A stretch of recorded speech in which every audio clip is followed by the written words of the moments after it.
Olá, pessoal. Eu sou Emerson Cavalcante e este é o nosso estudo do NEP, o Núcleo de Estudo e Pesquisa do Evangelho V de Jesus. Estendendo já os nossos convites às redes sociais, seja a página do Facebook ou o canal do YouTube, basta digitar NEP V de Jesus e ter acesso, depois de clicar lá no sino de notificações, aos vídeos das atividades semanais do NEP. Aqui às segundas-feiras, 20 horas, o nosso encontro para estudo, reflexão, meditação em torno da mensagem do Novo Testamento, em especial Cartas de Paulo, de forma mais detalhada, Carta de Paulo aos Romanos, na nossa série Romanos verso a verso. Nesse estudo que procura correlacionar Antigo, Novo Testamento, à luz, na perspectiva, na ótica do Consolador prometido. Aquele que Jesus prometera que enviaria e enviou para relembrar as suas palavras, ao mesmo tempo em que nos ajuda a desenvolver e aplicar as lições do seu ensino. Olhar especial hoje, dando sequência ao terceiro capítulo da Carta aos Romanos. Convido desde já você que nos acompanha a estar aqui fazendo a leitura conosco, abrindo seja a sua tradução bíblica física, seja virtual, aplicativo do celular, onde quer que você esteja, ou nos acompanhando ouvindo. Verso de hoje é o verso de número 11 desse terceiro capítulo da Carta aos Romanos. Tradução aqui, João Ferreira de Almeida. Apóstolo Paulo nos ensina o seguinte: não há ninguém que entenda, não há ninguém que busque a Deus. Na tradução da Bíblia de Jerusalém, de forma muito semelhante, apenas não se encontra a palavra ninguém, como na tradução aqui de João Ferreira de Almeida. Não há quem entenda, não há quem busque a Deus. A tradução da Bíblia de Jerusalém, a Bíblia católica. Seja numa condição ou seja na outra, me parece que não tem como fugir da declaração que, na verdade, Paulo está aqui a repetir um salmo. Aqui já é uma primeira conexão, né? Eu estou olhando para o trabalho realizado por Moisés, pelos profetas, por aqueles que conviveram naquele ambiente da cultura e da tradição antes de Jesus. E já receberam ali as bases, os elementos fundamentais para compreender a mensagem da boa nova, da boa notícia, daquele que jamais esteve ausente. Eu creio que essa é uma das mensagens mais poderosas quando adequadamente compreendida, de que aquele Jesus que vivera conosco há mais de 20 séculos, que dividiu as eras, o homem de Nazaré, ele vem depois, é um capítulo da história, em que ele toma o corpo e vem habitar conosco, dando um testemunho extraordinário, inesquecível, memorável, do significado de ser um filho de Deus aqui na Terra, e por isto é o nosso guia, orientador, modelo, condutor para as nossas existências. Mas compreender que antes da encarnação, ele já estava presente, não apenas presente. É ele o modelador, a recepcionar o pensamento divino. E junto com os seus auxiliares, condutores, anjos tutelares da humanidade, formataram, constituíram esta casa, planeta Terra, como a nossa escola de ensino, ao qual encarnados e desencarnados estão matriculados para o seu curso de regeneração. Compreender que, portanto, antes mesmo que houvesse qualquer ser vivo sobre a Terra, ele aqui já se encontrava, preparando com todo o amor, com todo o zelo, derramando sobre nós a misericórdia divina, nós, comunidade de espíritos imperfeitos. matriculados, como eu disse, aqui nessa escola, para que no processo de autoconhecimento, de reforma íntima, para aplicar na nossa vida, nas nossas relações, mudando a nossa mente, alterando a nossa sintonia, venhamos de fato a constituir essa nova humanidade, sendo novas criaturas, para que o reino de Deus, segundo Humberto de Campos, na psicografia de Chico Xavier, na obra Boa Nova, seja o reino de Deus aquela obra divina no coração do homem. No entanto, o que encontramos aqui, neste terceiro capítulo, no verso 11, da carta de Paulo aos Romanos, pode nos gerar grande perturbação se não for adequadamente compreendido.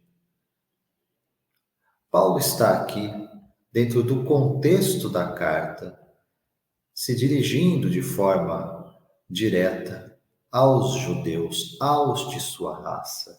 Ele, como um doutor da lei convertido ao Cristo, está declarando com um olhar no Salmo 53, simplesmente repetindo nas mesmas bases, porque encontramos essa mesma frase, por isso que dizemos que Paulo recita o Salmo,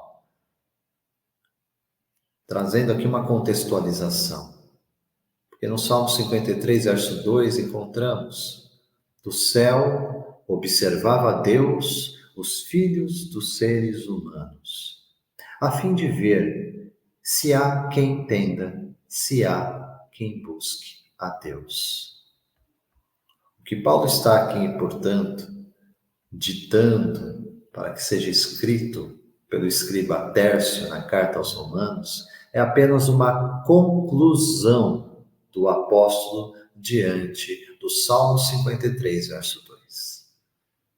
Porque olhando essa visão de Deus, Deus olhando para a humanidade, observando os filhos dos seres humanos, para ver se alguém entendia, se alguém buscava a Deus, Paulo, fazendo esse exercício de reflexão, declara: não há ninguém que entenda, não há ninguém que busque a Deus.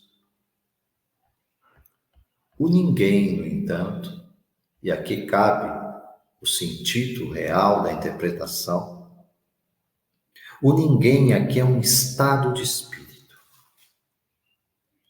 Porque não é menos verdade que ao longo dos séculos, das histórias, em povos, línguas, tribos, nações, em toda parte, temos despertado,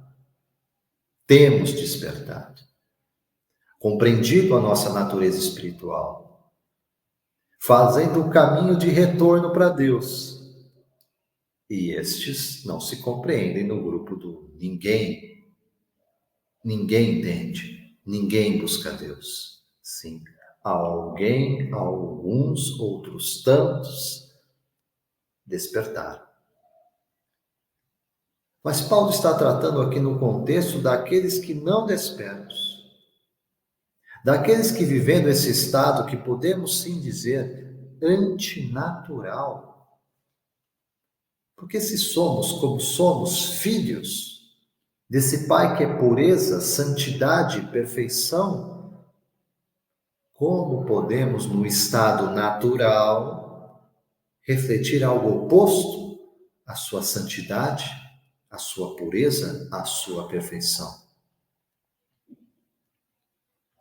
O fato é que foi do desígnio, da vontade, do desejo de Deus, que elegêssemos o caminho com Ele por amor, e não por um automatismo, senão seríamos robôs e não seres humanos. Deus criou a humanidade, portanto, para fazer escolhas, e, portanto, permitiu. No entanto, permissão não significa concordância. Permitiu que fizéssemos escolhas que fossem em oposição à vontade dele. Mas essa permissão também vem carregada de consequências, de efeitos, segundo a própria lei de semeadura e de colheita, de ação e de reação, de causa e de efeito, conforme tão bem explicita a doutrina espírita. Pois se assim o é, se já despertos enxergamos isto, como é o caminhar daqueles que ainda não despertaram? Lembrando que esse despertar é processo. Processo. Aqui é fundamental compreender isso. Ninguém no mundo de provas e expiações, e aqui é um princípio ligado à relação do habitante nesta casa, planeta, que ainda é um mundo de provas e expiações, e portanto se encontra nessa mesma condição. Estou eu aqui para ser provado. Estou aqui para expiar, sim, um passado culposo que exige reparação. Me identificar, compreender, fazer esse exame de consciência, saber que esta é a minha condição aqui sobre a Terra, é essencial. Sem isso eu vivo enclausurado em autoilusão. Despertar, volto a dizer, sendo como é um processo, significa, portanto, que eu não estou plenamente acordado, desperto para essa nova realidade em plenitude. Já acordei para determinados elementos dessa trajetória e para outros ainda permaneço adormecido. Por isso estamos em curso, estamos a caminho. E que bom se a nossa condição espiritual atual já tiver no status em regeneração. Não regenerados ainda, mas em regeneração. Significa que estou desperto, estou no caminho, estou no processo. E que assim seja, muito bem acompanhados. Se Cristo é o nosso referencial, e se a nossa sintonia habitual é com aquilo que é bom, com aquilo que é belo, com aquilo que é justo. Este é o caminhar daquele que caminha com Cristo. Fora disto, aplica-se Romanos 3, verso 11. Repetimos com Paulo, o apóstolo. Não há ninguém que entenda, não há ninguém que busque a Deus. Lembrando outro referencial, gente, importante para a compreensão disso, que já havia nos sido mencionado também na Antiga Lei, no Antigo Testamento, Moisés, Gênesis, capítulo de número 6. O contexto da passagem aqui é a época, a geração de Noé, a geração do dilúvio, a geração em que houve uma destruição quase que generalizada pelo planeta. E o que nos conta? O que é narrado pelo profeta Moisés no livro do Gênesis, capítulo 6, verso 5? Atenção aqui. Olhando para aquela geração, nos é dito: e viu o Senhor que a maldade do homem se multiplicara sobre a terra, e que toda a imaginação dos pensamentos de seu coração era só má, continuamente. Que estado terrível, gente, terrível. É menos verdade que ainda encontramos criaturas vinculadas a este padrão de afastamento de Deus? Sim. Infelizmente, sim. Não vou entrar aqui na questão se é a maioria, se é a minoria. Particularmente olhando a perspectiva que tem, é que há uma minoria que faz muito barulho. Há uma minoria que influencia por demais os meios de comunicação, as instituições,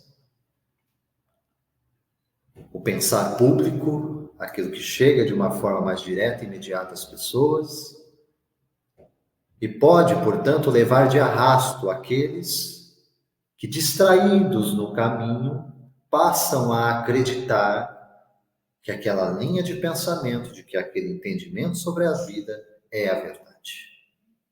Este é o grande risco, este é o grande perigo, de andarmos por aí hipnotizados por um padrão de entendimento que não está conectado à divina lei. Ao que parece, a geração de Noé se encontrava nesse estado. Mas lembremos, Jesus, quando traça o diagnóstico, projetando a humanidade no futuro, a época que ele falava que seria a hora da colheita, portanto, próximo ao ápice do processo que chamamos de transição de mundo de provas e expiações para o mundo de regeneração, Jesus diz assim no sermão profético. Marcos 13, Lucas 24, está lá nos evangelhos. Ele diz que seria como na geração de Noé, como nos dias de Noé. Ora, para Jesus fazer esse tipo de comparativo, ele está assim, olhando para a geração da transição planetária e falando: o padrão predominante de pensamento, ainda que seja a minoria a fazer barulho e a levar a maioria por influência de arrasto, é esta aqui de Gênesis 6. Se multiplicar sobre a terra a maldade. Toda a imaginação dos pensamentos do coração do homem era só má de forma contínua. Romper com isto, romper com estes apelos por vezes sutis, é uma obra diária, contínua, de perseverança, de fé, de conquista de si mesmo através do autoconhecimento, para não cair na armadilha de caminharmos afastados de Deus. Na obra O Evangelho segundo o Espiritismo, evoco aqui o último capítulo, o capítulo 28, que é o capítulo das preces. Porque diante desse padrão mental, desse padrão de comportamento, desse padrão de ação do mundo, gente, o melhor medicamento, o melhor antídoto é prece. Canal de comunicação nosso com o mundo espiritual. Evocando Deus, evocando ao Mestre Jesus, evocando os nossos anjos tutelares, o nosso espírito protetor. Temos aqui no capítulo 28 uma coletânea de preces espíritas. E aqui Kardec vai, entre outras tantas situações e condições em que nos encontramos aqui encarnados ou desencarnados, há no capítulo, no item 75 do capítulo 28 do Evangelho segundo o Espiritismo, uma prece pelos espíritos endurecidos. Porque é disso que estamos falando. É desta condição que estamos tratando. Olhando para Romanos 3,11, olhando para Gênesis 6, verso 5, olhando para o Salmo 53, verso 2, a essência desta condição é esta: endurecimento do coração, da mente, do entendimento. Por isso não entendem. Por isso não buscam a Deus. Por isso não querem o bem. Allan Kardec, transcrevendo aqui explicações e depois mencionando no item 76 uma prece elaborada para direcionarmos ao endurecimento de coração dos espíritos que se encontrem nesta condição, ensina a orar, ao fazer prece, nos transmite ensinamentos. Traz assim: sois infelizes, porque é impossível ser feliz fazendo mal. Por que, pois, permanecer em pena, quando depende de vós dela sair? Olhai os bons espíritos, olhai os bons espíritos que vos cercam. Vede quantos são felizes, e se não vos seria mais agradável gozar dessa mesma felicidade? Direis talvez, não nos é impossível. Não nos é possível nesse momento esta felicidade. Mas nada é impossível àquele que quer,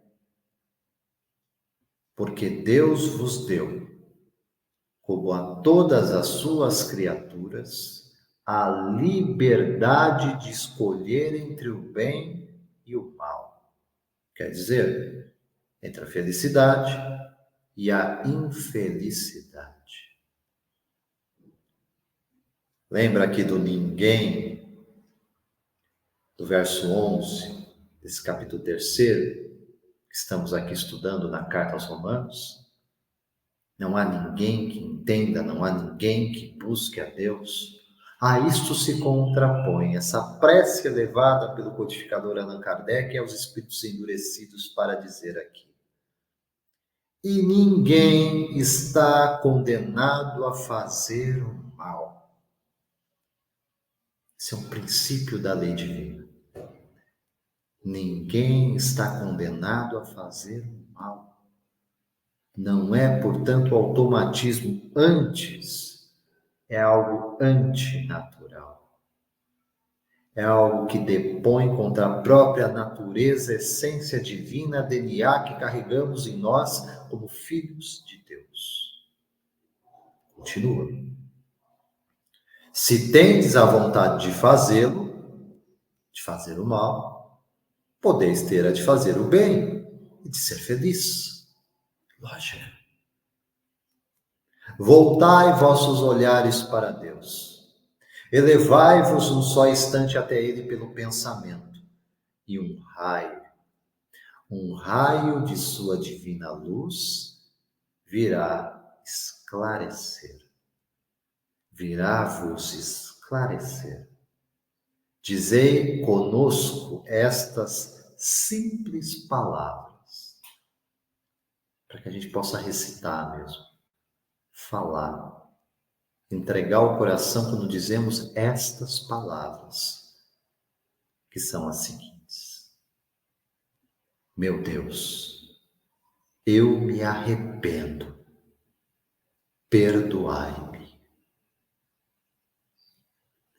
Quão poderosas são estas palavras, quando ditas por um coração sincero, que se entrega a Deus, para que Ele tire aquele coração de pedra, no dizer dos profetas antigos de Israel. Tire aquele coração de pedra e coloque em nós um coração de carne, para que nos humanizemos. Meu Deus, eu me arrependo, perdoai-me. Experimentai o arrependimento e fazei o bem, em lugar de fazer o mal. E vereis que logo a sua misericórdia se estenderá sobre vós e que um bem-estar desconhecido até então virá substituir as angústias que sentis. Amados, é toda uma terapêutica espiritual aqui, transmitida nessas palavras e ensinamentos contidas numa prece. Lá no item 76 do capítulo 28 do Evangelho segundo o Espiritismo. É o codificador Allan Kardec, junto à equipe do Espírito de Verdade, a nos trazer essas realidades altas do mundo espiritual. Conclui ainda o codificador aqui com o nosso olhar de ensino para Romanos 3, verso 11. Não creiais que permanecereis sempre no estado em que estáis. Não, isso é impossível. Tendes diante de vós duas perspectivas. Primeira, de sofrer muito mais do que sofreis agora. A outra, de ser feliz, como os bons espíritos que estão ao vosso redor. A primeira delas, sofrer muito mais do que sofreis agora, é inevitável se a condição para permanecer como está, continuar sofrendo, se persistis em vossa obstinação, em vossa teimosia da prática do mal.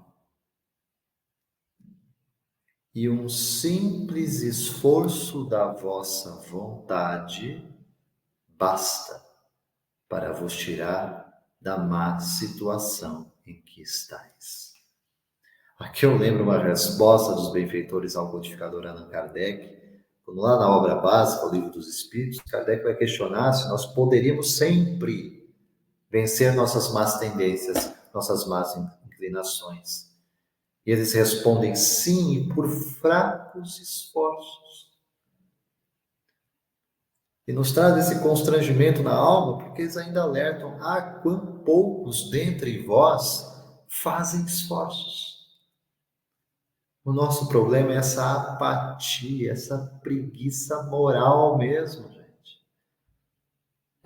De mover a nossa vontade em direção a algo que só nos faz bem.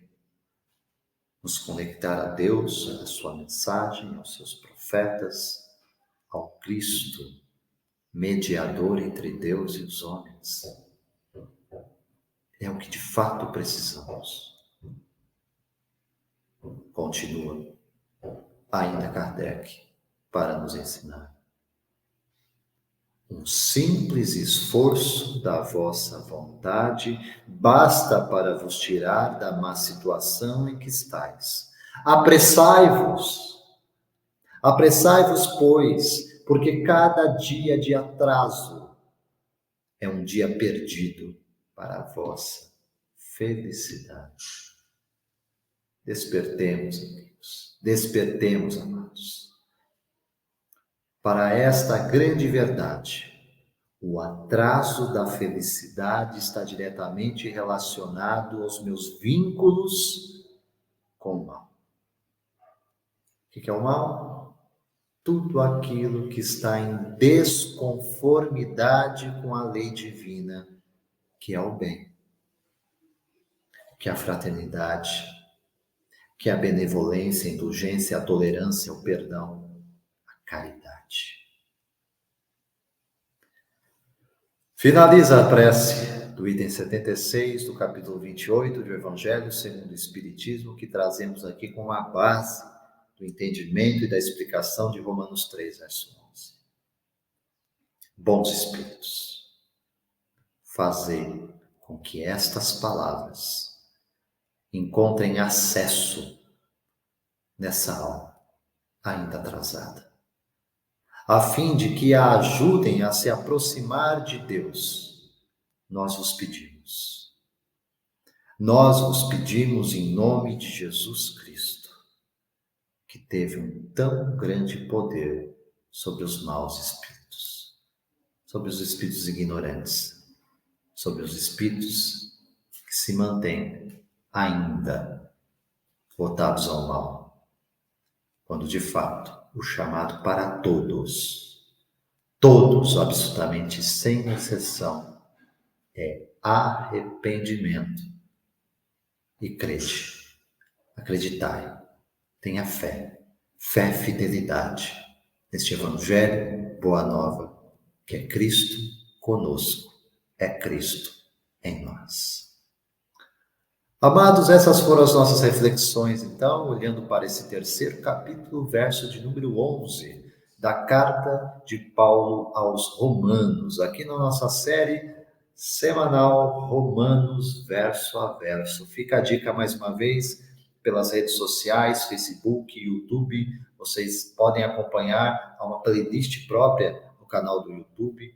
Basta se inscrever lá, gente, sino de notificações, recebe os vídeos das nossas atividades semanais, a playlist, a sequência aqui dos episódios. Estamos aqui no episódio número 72 da Carta de Paulo aos Romanos. Vale a pena acompanhar essa nossa jornada para melhor compreensão da aplicação da mensagem de Jesus para a atualidade dos nossos dias. Eu sou Emerson Oliveira Cavalcante e deixo aqui os meus votos de paz, de luz, de sabedoria. Que Deus nos abençoe hoje e sempre. Até a próxima. Até breve.